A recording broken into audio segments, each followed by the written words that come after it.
নমস্কার বন্ধুরা, উড়ান পাখি পরিবারের তরফ থেকে সকলকে আমন্ত্রণ জানাচ্ছি। আমি নন্দিনী আবারও ছোট্ট একটি ভিডিও নিয়ে চলে এলাম। অনেক দিন ধরে ভাবছি যে বিড়লা মন্দির যাব, কিন্তু কাজের চাপে যাওয়া হয় না। তাই আজকে জেদ করলাম যে যেতেই হবে, কেননা ভেবে ভেবে তো কোনো লাভ নেই। তো মন্দিরটা যাই ঘুরে আসি। তো এখন আমি সেই বিড়লা মন্দিরে যাচ্ছি। এখানে কখন আসবে, কীভাবে আসবে, সব কিছু তোমাদেরকে জানিয়ে দেওয়া হবে।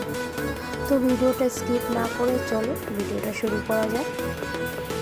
প্রথমত বলি, তোমরা শিয়ালদা হয়ে যদি আসো, সাউথে যে কোনো লোকাল ধরে বালিগঞ্জ নামবে, বা শিয়ালদা যদি বাসে করে আসো 240 বা 223 ধরবে, সোজা বিড়লা মন্দির সামনে নামিয়ে দেবে। যেহেতু আমি বালিগঞ্জ ট্রেন ধরেছি, ধরে আমি বালিগঞ্জে নেমেছি, দেখতে পাচ্ছি বালিগঞ্জ ওভারব্রিজটা। তো বালিগঞ্জ হয়েই আমি যাচ্ছি। আর আমি ট্রেনটা ধরেছি দমদম থেকে। আমি বিকালে চলে এসেছি 5:17 ট্রেনে। তো তোমরা যদি বিকালে আসো তাহলে খুবই ভালো হবে। মন্দির খোলা থাকে ভোর 5:30 থেকে বেলা 11:30 পর্যন্ত, আর বিকালে খোলা হয় 4:30 থেকে রাত 9টা পর্যন্ত।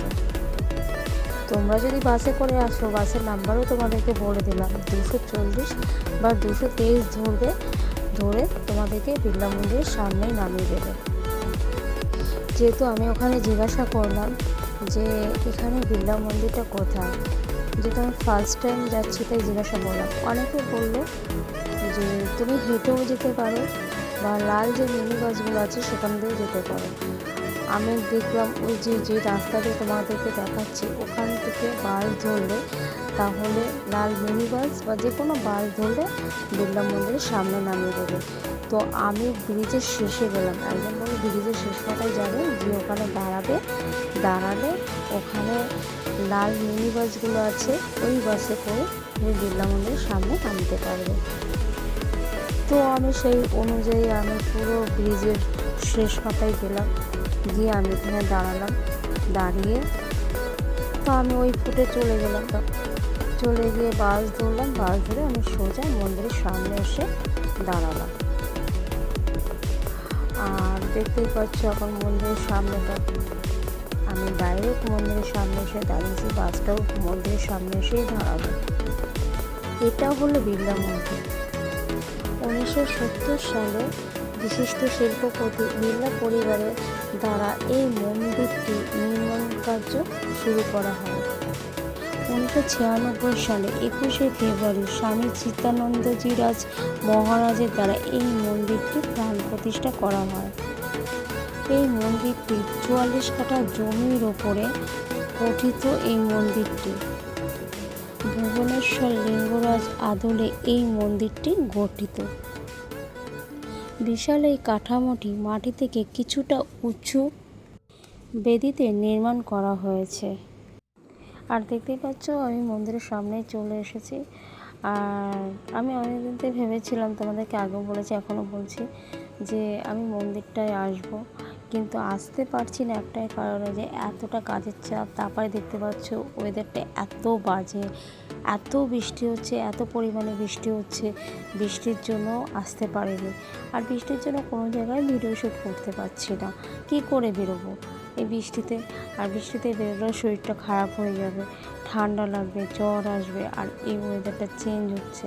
তারপরে যেহেতু সামনে পুজো, বুঝতেই পারছো, পুজো আর 2 মাস বাকি। তো পুজোয় কে কীরকম কেনাকাটা করছো, আগে থেকে প্রিপারেশান নিচ্ছ তো সবাই?